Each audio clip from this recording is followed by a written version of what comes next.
Dear students, welcome back.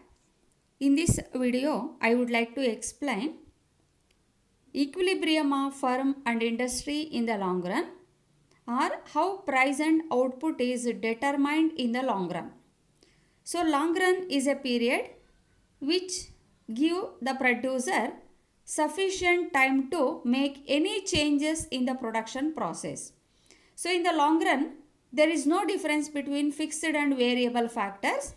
All factors are variable during the long period, because long period it give the producer enough time, sufficient adequate time, so they can make any changes in the present production process.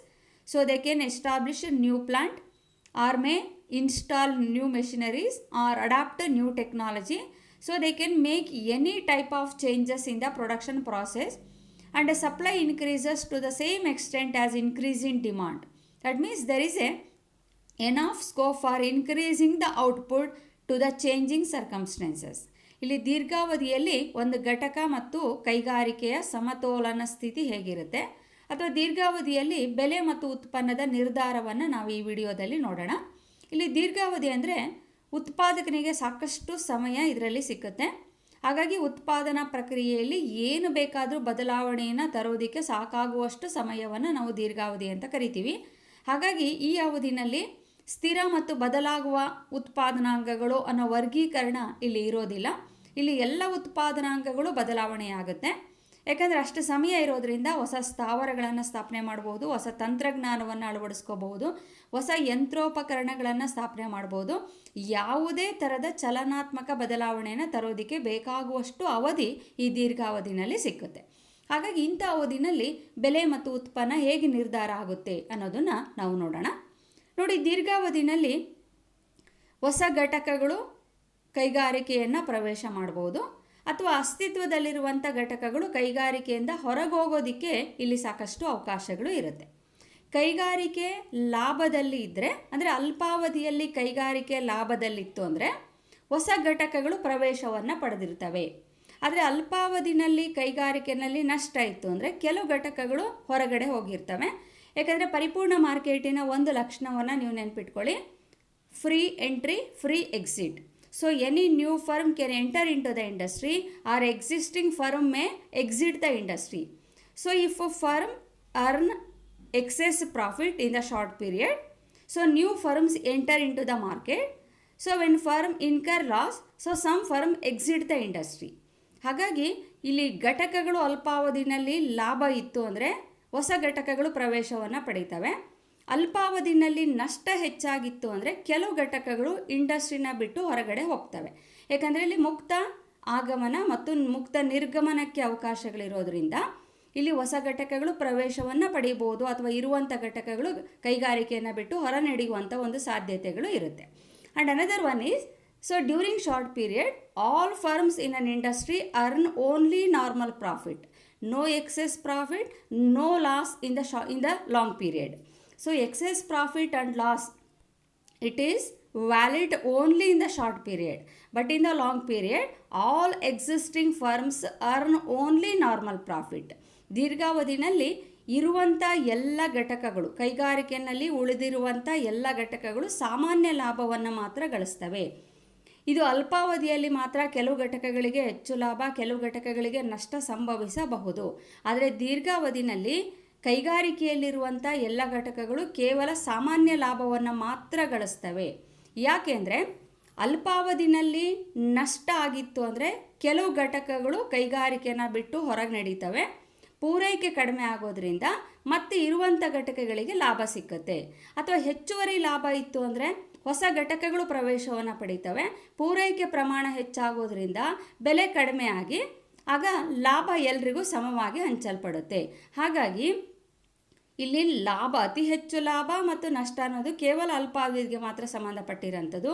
ದೀರ್ಘಾವಧಿನಲ್ಲಿ ಒಂದು ಕೈಗಾರಿಕೆಯಲ್ಲಿರುವಂಥ ಎಲ್ಲ ಘಟಕಗಳು ಕೇವಲ ಸಾಮಾನ್ಯ ಲಾಭವನ್ನು ಮಾತ್ರ ಗಳಿಸ್ತವೆ. ಜೊತೆಗೆ so there are some important conditions we should be fulfilled in order to attain equilibrium in the long run.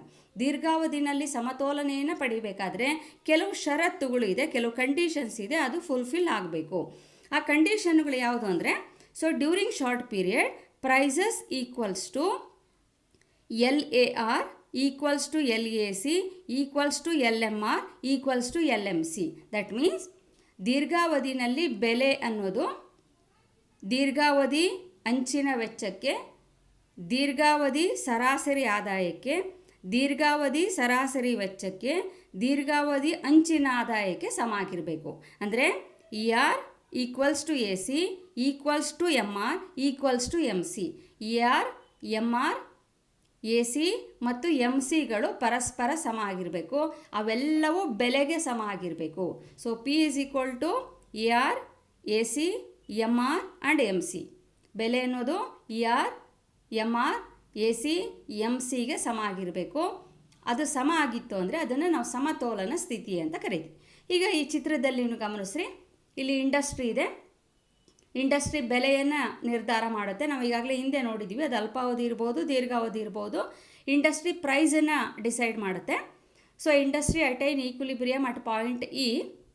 So industry decide the equilibrium price with the interaction of total demand and total supply. So total demand and total supply are equal at point E. So that is why OP is the equilibrium price and OQ is the equilibrium output. And the same price it is passed to firm. So OP is the price, the same price. Firm accept the price determined by the industry. That is why P line continue to firm. So in this firm, in the case of firm, so OP is the price and OQ is the equilibrium output, because at point E1 MR is equal to MC. That is why firm's equilibrium output is OQ, because equilibrium output is determined at that point where MR is equal to MC. So MR and MC are equal at point E1. So that is why OQ is the equilibrium output of a particular firm and OP is the price. ಇಲ್ಲಿ ಒ ಪಿನ ಬೆಲೆ ಅಂತ ಕರಿತೀವಿ, ಯಾಕಂದರೆ O P ಬೆಲೆ firm decide ಮಾಡಿದ್ದಲ್ಲ, industry decide ಮಾಡಿದ್ದು. ಅದೇ ಬೆಲೆಯನ್ನು ಘಟಕ ಒಪ್ಕೊಂಡಿದೆ. ಆ ಬೆಲೆಗೆ OQ ಪ್ರಮಾಣದಷ್ಟು ವಸ್ತುವನ್ನು ಉತ್ಪಾದನೆ ಮಾಡಿದೆ. OQವನ್ನು ನಾವು ಸಮತೋಲನ ಉತ್ಪನ್ನ ಅಂತ ಕರಿತೀವಿ, ಯಾಕಂದರೆ E1 ಬಿಂದುವಿನಲ್ಲಿ MR ಮತ್ತು MCಗಳು ಸಮ ಆಗಿದೆ. ಎಲ್ಲಿ MR ಮತ್ತು MCಗಳು ಸಮ ಆಗುತ್ತೋ ಅಲ್ಲಿ ಸಮತೋಲನ ಉತ್ಪನ್ನ ನಿರ್ಧಾರ ಆಗುತ್ತೆ. ಕ್ಯೂಗಿಂತ ಮೊದಲು ಉತ್ಪಾದನೆ ವಿಸ್ತಾರ ಆಗ್ತಾ ಹೋಗುತ್ತೆ. ಕ್ಯೂ ಬಂದ ತಕ್ಷಣ ಉತ್ಪಾದನೆ ನಿಂತೋಗುತ್ತೆ. ಕ್ಯೂ ನಂತರ ಮುಂದುವರಿಯೋದಿಲ್ಲ. ಯಾಕೆ ಮುಂದುವರಿಯೋದಿಲ್ಲ ಅಂದರೆ MC ರೇಖೆ ಮೇಲ್ಭಾಗದಲ್ಲಿದೆ, MR ರೇಖೆ ಕೆಳಭಾಗದಲ್ಲಿದೆ. ಕ್ಯೂ ನಂತರ ಉತ್ಪಾದನೆ ಮುಂದುವರೆದ್ರೆ ನಷ್ಟ ಆಗುತ್ತೆ. ಹಾಗಾಗಿ ಕ್ಯೂ ಬಿಂದುವಿನಲ್ಲಿ ಘಟಕ ಉತ್ಪಾದನೆ ಮಾಡೋದನ್ನು ನಿಲ್ಲಿಸುತ್ತೆ. ಹಾಗಾಗಿ OQನ ನಾವು ಸಮತೋಲನ ಉತ್ಪನ್ನ ಅಂತ ಕರಿತೀವಿ. OP ಪ್ರೈಸ್ ಇದೆ.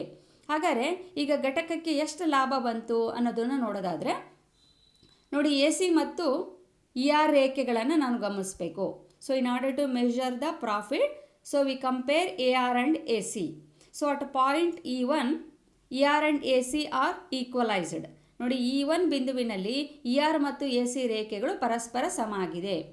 ಅಲ್ಲಿ ಎರಡೂ ರೇಖೆಗಳು ಒಂದು ಪಾಯಿಂಟಲ್ಲಿ ಇಂಟರ್ಸೆಕ್ಟ್ ಆಗಿದೆ. E1 ಬಿಂದುವಿನಲ್ಲಿ AC ರೇಖೆ ER ರೇಖೆಗೆ ಸಮ ಆಗಿದೆ.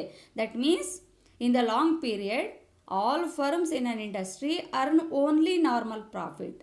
No excess profit, no loss, because firm earn only normal profit when AR is equal to AC. ನೋಡಿ, ER ಮತ್ತು ACಗಳು ಇಲ್ಲಿ ಸಮ ಆಗಿರೋದ್ರಿಂದ ಕಾಸ್ಟ್ ಈಕ್ವಲ್ಸ್ ಟು ಪ್ರೈಸ್, ವೆಚ್ಚ ಮತ್ತು ಬೆಲೆ ಎರಡೂ ಸಮ ಆಗಿದೆ. So QE1 is the revenue, at the same time QE1 is the cost, because AR and AC coincide at point E1. So all firms in an industry earn only normal profit. ಅಂದರೆ ಇಲ್ಲಿ ಆದಾಯನೂ QE1 ಇದೆ, ಅದೇ ಸಮಯದಲ್ಲಿ ವೆಚ್ಚನೂ QE1 ಇರೋದ್ರಿಂದ ವೆಚ್ಚ ಆದಾಯಗಳು ಅಲ್ಲಿ ಸಮ ಆಗಿರೋದ್ರಿಂದ ಅಲ್ಲಿ ಎಲ್ಲ ಘಟಕಗಳಿಗೂ ಸಾಮಾನ್ಯವಾದ ಲಾಭ ಸಿಕ್ಕುತ್ತೆ. ಯಾಕಂದರೆ ಬೆಲೆಯಲ್ಲಿ ಸಾಮಾನ್ಯ ಲಾಭ ಸೇರಿರೋದ್ರಿಂದ ಅದಕ್ಕೆ ವೆಚ್ಚಕ್ಕೆ ಸಮ ಆದರೂ ಸಹ ಅಲ್ಲಿ ಸಾಮಾನ್ಯ ಲಾಭ ಘಟಕಗಳಿಗೆ ಸಿಕ್ಕುತ್ತೆ.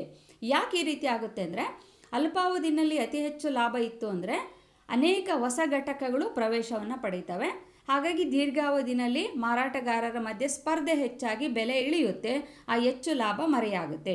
ಅಕಸ್ಮಾತ್ ಅಲ್ಪಾವಧಿನಲ್ಲಿ ನಷ್ಟ ಆಗಿತ್ತು ಅಂದರೆ ಇರುವಂಥ ಕೆಲವು ಘಟಕಗಳು ಕೈಗಾರಿಕೆಯನ್ನು ಬಿಟ್ಟು ಹೊರ ನಡೆಯೋದ್ರಿಂದ ಅಲ್ಲಿ ಪೈಪೋಟಿ ಕಡಿಮೆಯಾಗಿ ಬೆಲೆ ಹೆಚ್ಚಾಗುತ್ತೆ. ಆಗ ಅದು ಸಾಮಾನ್ಯವಾದಂಥ ಲಾಭಕ್ಕೆ ಬರುತ್ತೆ. ಹಾಗಾಗಿ ಇಲ್ಲಿ ಅತಿ ಹೆಚ್ಚು ಲಾಭ ಮತ್ತು ನಷ್ಟ ಅನ್ನೋದು ಕೇವಲ ಅಲ್ಪಾವಧಿಗೆ ಮಾತ್ರ ಸೀಮಿತವಾಗಿರೋಂಥದ್ದು. ದೀರ್ಘಾವಧಿನಲ್ಲಿ ಇರುವಂಥ ಎಲ್ಲ ಘಟಕಗಳು ಕೇವಲ ಸಾಮಾನ್ಯ ಲಾಭವನ್ನು ಮಾತ್ರ ಪಡೀತವೆ. ಇದು ಅಲ್ಪಾವಧಿ ಮತ್ತು ದೀರ್ಘಾವಧಿನಲ್ಲಿ ಪರಿಪೂರ್ಣ ಪೈಪೋಟಿನಲ್ಲಿ ಘಟಕ ಮತ್ತು ಕೈಗಾರಿಕೆಗಳ ಸಮತೋಲನೆ ಅಥವಾ ಬೆಲೆ ಮತ್ತು ಉತ್ಪನ್ನದ